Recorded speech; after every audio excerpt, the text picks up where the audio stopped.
Welcome to the almost internet famous internet show. I am your host, your friendly neighborhood J-Man. What do we have going on today's show? Well, I am glad you asked. I'm giving you all that you need to know about Kenner's history of Star Wars toys, and in a stroke of synergy on my part, a look at Hasbro's massive 6-inch scale Black Series First Order TIE Fighter when The Force Awakens. Come right back.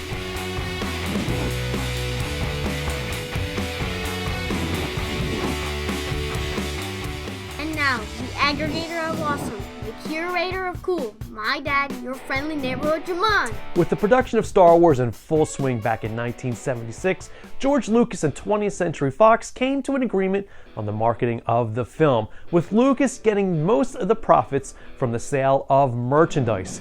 Fox, along with everyone else, didn't really believe Star Wars would ever amount to much, a point that was further emphasized by toy manufacturer Mego Corporation, only the biggest toy maker in the 1970s, passing on the license to produce Star Wars toys in mid-76. Mego, known at the time for making 8-inch action figures for properties like Star Trek, Marvel, and DC superheroes, wasn't all that impressed by the film George Lucas was making. Far from being dismayed though, Lucasfilms shopped the license around to other toy manufacturers, eventually coming upon Kenner Toys. Little known fact, Kenner at the time was a subsidiary of food giant General Mills. Kenner's goal with the new license? To produce a line of figures in the new 3.7-inch scale that Mego had already started with Pocket Superheroes. The smaller scale figures were cheaper to make and therefore could be sold at a lower price point.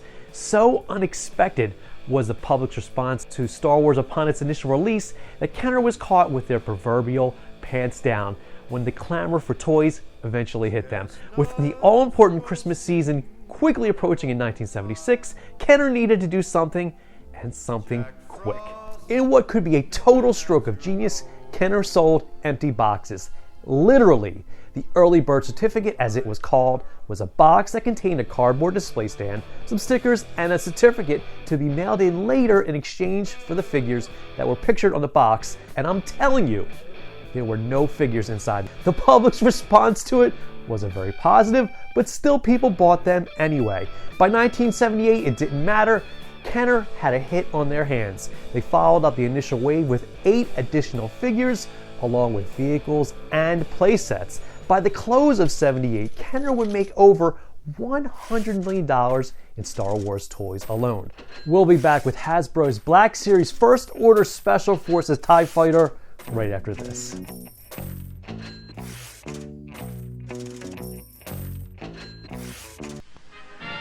From Kenner's Star Wars collection, each sold separately. Large-size Darth Vader with his lightsaber. Princess Leia, champion of the rebel cause. With her defender, Luke Skywalker. You can swing him into action on his grappling hook. And load Chewbacca's laser crossbow. Star Wars large-size action figures. Up to 15 inches tall and ready for action. Large-size Darth Vader, Chewbacca, Luke Skywalker, Princess Leia, each sold separately from Kenner.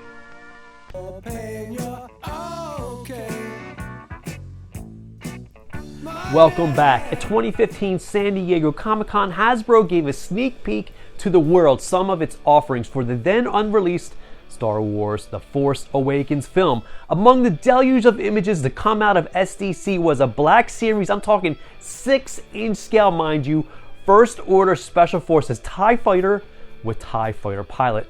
As would be expected, everyone lost their shit over this thing. A 6-inch scale TIE Fighter? Can you possibly imagine?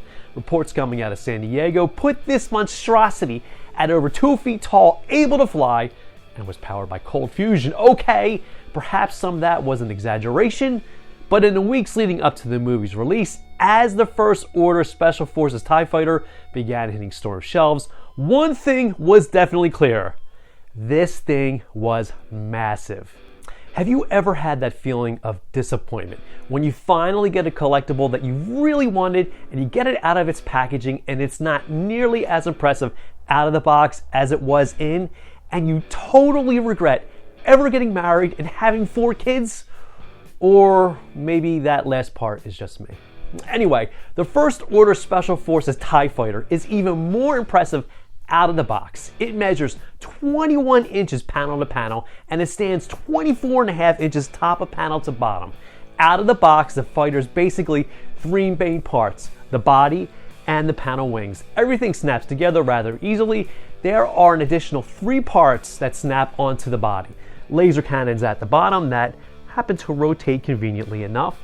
There's some sort of rotating antenna at the top, and of course the canopy to the cockpit. It's all fairly sturdy considering that everything just snaps into place, and that the panel wings are just basically a thin sheet of plastic. One of the most impressive features of the TIE Fighter, besides its size, is the cockpit. The cockpit seats 2 Black Series figures comfortably, so you can relive one of the best parts of The Force Awakens. That is when you finally get your hands on that FN2187 figure that's just starting to ship as these words hit your ears, along with that Poe Dameron figure from that Target 2-pack. Then you can relive one of the best scenes of the movie. The cockpit has all sorts of cool things going on with it: controls, screens, buttons, none of which function of course, but is still cool to look at. The body of the TIE is painted a dark gray with that red area signifying the special force nature of the ship. That red area has some cool weathering effects to it as well.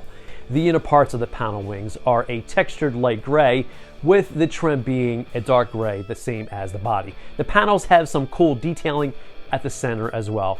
The front of the TIE has a large translucent plastic window, so you can see in as much as they can see out. There's also a translucent panel in the back, so the co-pilot can watch you do whatever you're doing too. Keep it clean in front of your toys, man. It's not a conspiracy when folks on the street say that Pixar's Toy Story is based on a true story.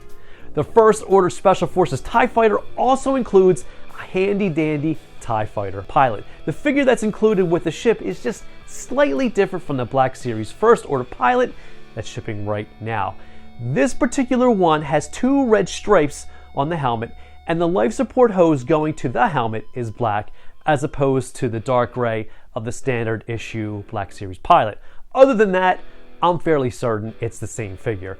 As you'd come to expect from a Black Series figure, it's detailed and fairly posable too. He's got hinge ball joints at the shoulder and elbows, knees and toes, double hinge joints at the knees, a ball joint in the abdomen, etc., etc. He also comes with a sidearm, the same as the standard issue TIE pilot figure. I'd be completely remiss if I didn't at least mention the box. If you haven't seen it in person, it's massive. It puts the ass in massive, whatever the hell that's supposed to mean. It's over 25 inches wide, 12 inches deep, and about 21.5 inches high. It's got nice graphics on the front and multiple views of the ship, along with a small explanation about the vehicle on the back side. The sides of the box have a gigantic 01 printed on them. If that means that this is the first of a line of Black Series vehicles, then that would be awesome. I'm just not holding my breath, neither should you. So what's the final judgment? Come on, it's awesome. This is your 10-year-old just saw Empire Strikes Back for the first time selves wet dream. Yeah, at $170, it's a little hard to justify, but man, if you can swing it, do it. And when people tell you size doesn't matter, they're totally lying to you. And that is all the time we have for today's show. I'd like to thank myself for putting all this shit together. Don't forget to check out my website, the-newsbox.com. I'm also on all your favorite social media. I'm on the Twitter, I'm on the Facebook, and I'm even on the Google+. All you gotta do is search, and finally, we will wrap Plugorama up with this. Subscribe. You love the show, you love what you see, tell your friends, not just the hot ones. And of course, subscribe.